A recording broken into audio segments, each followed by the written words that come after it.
মছলা চাহ বনাবলৈ আমাক লাগিব 1 ইঞ্চিমান আদা, 2টা ইলাইচি, অকণমান দালচেনি, 2টা লং, 2টা তেজপাত আৰু মোৰ তাত জালুকৰ গুড়ি আছিলে, তো জালুকৰ গুড়ি ব্যৱহাৰ কৰিছোঁ।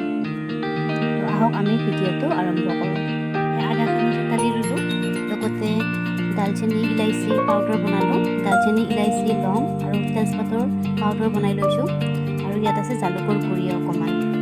ফাৰ্ষ্ট ইয়াত 1 কাপ পানী দি দিছোঁ। মই টোটেল 3 কাপ চাহ বনাম। 3 কাপৰ ভিতৰত 1 কাপ পানী দি দিছোঁ এতিয়া। তো পানীখিনি অকণমান বইল হোৱাৰ পিছত মছলাখিনি দি দিব লাগিব।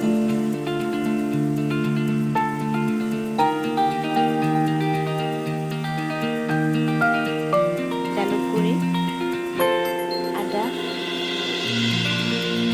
দালচেনি ইলাইচিৰ পাউডাৰটো দি দিছোঁ। মই উতলাই ল'লোঁ।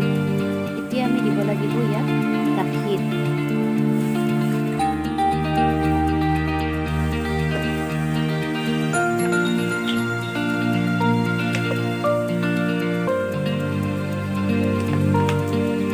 ইয়াত দিছোঁ 2 কাপ গাখীৰ।